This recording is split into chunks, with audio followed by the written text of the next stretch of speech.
Hello students, today we are going to discuss some questions related to variation in chromosome number. So first question is from December 2014 exam. Autotetraploids arise by doubling of 2n complement to 4n. There are three different pairing possibilities at meiosis in tetraploids are given below. Pairing possibilities हमें दे रखी है कि दो bivalents pair कर सकते हैं, ठीक है, हमें ये शो कर रखा है 2 bivalents या 1 quadrivalent जिसमें ऑलरेडी 4 हम शो कर सकते हैं एंड 1 यूनिवेलेंट 1 ट्राइवेलेंट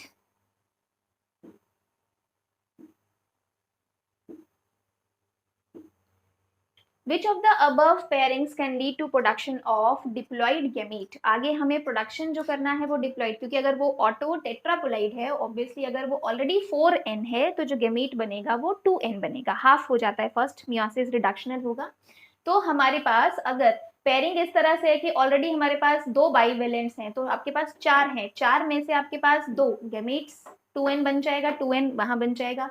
अगर हमारे पास क्वाड्रीवेलेंट है, 4 क्रोमोसोम्स एक साथ हैं, उस क्वाड्रीवेलेंट में से भी सेपरेशन इस तरह से होगा कि 2 यहाँ 2 यहाँ, क्योंकि पेयरिंग इस तरह से है। लेकिन कभी भी पेयरिंग इस तरह से नहीं होता कि एक यूनिवेलेंट और यहाँ पे आपको ट्राइवेलेंट मिले। सो ये जो पॉसिबिलिटी है वो पेयरिंग पॉसिबिलिटी मियोसिस में नहीं होती है, क्योंकि इक्विवेलेंट ही पेयरिंग करते हैं, या तो वो एक साथ हो क्वाड्रीवेलेंट या बाइवेलेंट पेयर करेंगे।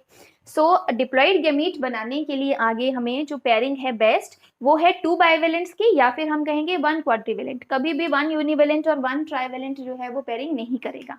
सो दैट मीन्स ए और बी हमारे पास करेक्ट है, that is given in the fourth option. So अगर हमें ऑटो टेट्राप्लॉइड से आगे डिप्लॉइड गेमीट बनाना है तो हमारे पास 2 ऑप्शंस हैं, 2 बाइवेलेंट्स एंड या फिर 1 क्वाड्रीवेलेंट हो सकता है। Correct option is fourth option. Next question is from the exam June 2012. Question is a cell undergoing meiosis produces 4 daughter cells. Meiosis से 4 daughter cells बने, 2 of which are aneuploids while 2 are haploid. ये हमें given है कि 2 haploid हैं और 2 aneuploids हैं. This can occur due to non disjunction हमें दे रखा है। अब हमें ये चूज करना है कि फर्स्ट मियोटिक डिवीजन में होगा, सेकंड मियोटिक डिवीजन में होगा, फर्स्ट में भी हो सकता है या सेकंड में भी हो सकता है, या दोनों में होगा, फर्स्ट और सेकंड दोनों मियोटिक डिवीजन्स में होगा। सो हमें नॉन डिस्जंक्शन बताना है। हमने ऑलरेडी थ्योरी में किया है कि जब हम अगर मियोसिस 1 हम कंसीडर करते हैं तो मियोसिस 1 में सपोज हम ऐसे 2 होमोलोगस पेयर हम शो कर रहे हैं तो उसमें सेपरेशन होमोलोगस पेयर की होती है। अगर नॉन डिस्जंक्शन होता है तो क्या होगा, यही पेयर जो होगा वो एक ही सेल में चला जाएगा और दूसरा क्या होगा, एम्प्टी। आगे जब डिवीजन होगा तो हम ये शो कर सकते हैं कि आपके पास 4 सेल्स बनेंगे, तो जो इससे बनेंगे उसमें कोई भी क्रोमोसोम प्रेजेंट नहीं होगा। आपके पास ये जो हम शो कर रहे हैं वो नॉन डिस्जंक्शन शो कर रहे हैं एट मियोसिस 1। मियोसिस 1 में अगर नॉन डिस्जंक्शन होता है और आपके पास 4 सेल्स आगे बन रहे हैं, 2 इसमें से हम एम्प्टी शो करेंगे, यही इसमें जाएंगे तो आप 2 क्रोमेटेड शो कर सकते हो,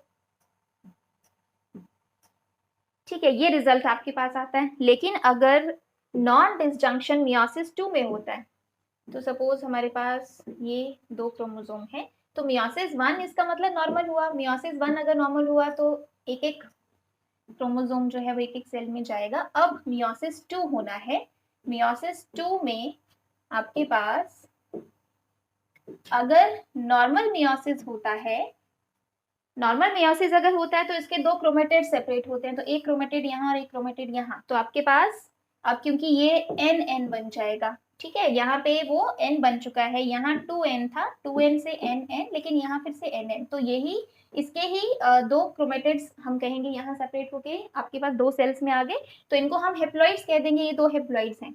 और इस केस में अगर नॉन डिस्जंक्शन होता है तो 2 क्रोमेटेड्स अलग अलग जाने थे बट वो एक में ही चले गए, तो एक एम्प्टी हम शो करेंगे, तो इन दोनों को एक में एक्स्ट्रा होगा और एक में कम होगा, इन दोनों को हम कह सकते हैं।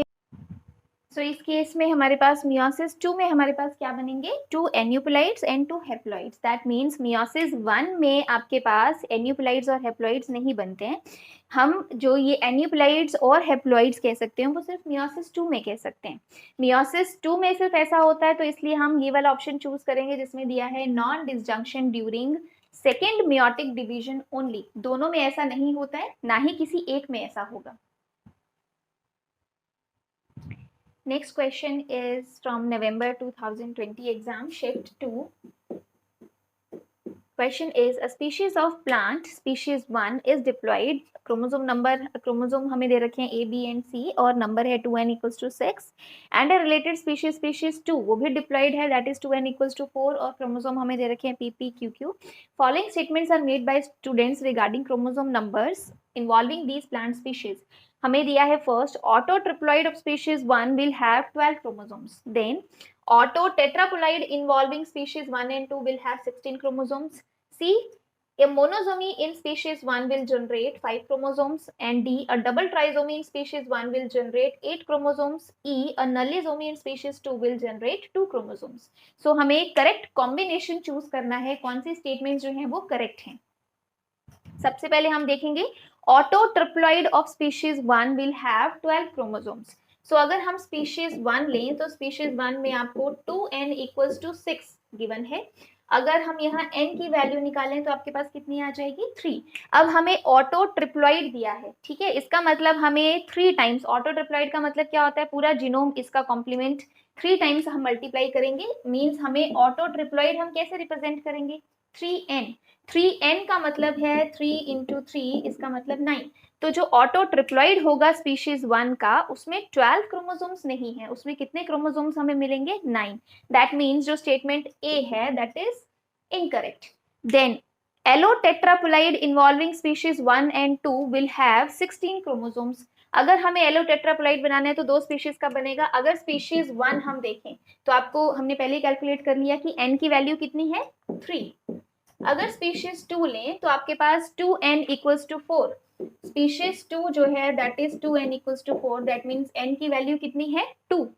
सो यहाँ n की वैल्यू 2। सो अगर इनके बीच में क्रॉसिंग होगा तो आपके पास n की वैल्यू आ जाएगी 5, या फिर हम 2n की टर्म्स में लिखें तो आपके पास क्रोमोसोम्स कितने हो जाएंगे 10। सो हमें ये दे रखा है एलोटेट्राप्लाइड involving species 1 and 2 will have 16 chromosomes. So allotetraploid means दो species के आप ले रहे हो, बट इसमें हमारे पास 10 क्रोमोसोम्स मिल रहे हैं, हमारे पास 16 क्रोमोसोम्स नहीं आ रहे। सो इसका मतलब this statement is also incorrect. Third हमें दिया है अ मोनोजोमी इन स्पीशीज 1 विल जनरेट 5 क्रोमोसोम्स। मोनोजोमी का मतलब क्या होता है 2n-1। सो मोनोजोमी 2n-1, 2n आपको पता है कितना है 6, तो 6-1 आपके पास कितना आएगा 5। Yes we get 5 answer. So ये यहाँ पे भी आपको 5 क्रोमोसोम्स दे रखा है, that means C option is correct. Then a double trisomy in species 1 will generate 8 chromosomes. Double trisomy हम कैसे रिप्रेजेंट करते हैं 2n+1+1। सो 2n यहाँ पे 6 है, +1+1 दैट मीन्स 8, और हमें स्टेटमेंट में भी ये दे रखा है it will generate 8 chromosomes, that means D option is also correct. Then E, a nullisomy in species 2 will generate 2 chromosomes. नल्लीजोमी का मतलब होता है जब एक पूरा क्रोमोसोम तैयार उसमें से निकल जाएगा, दैट मीन्स 2n-2। जो स्पीशीज 2 है उसका 2n कितना है 4, 4-2 दैट मीन्स 2। तो अल्टीमेटली आपके पास कितने क्रोमोसोम्स रह जाएंगे 2। So that means this statement is also correct. तो आपके पास सी, डी और ई करेक्ट स्टेटमेंट्स हैं, वो हमें गिवन दिया है ऑप्शन थर्ड में। सो for this question option third is the right answer.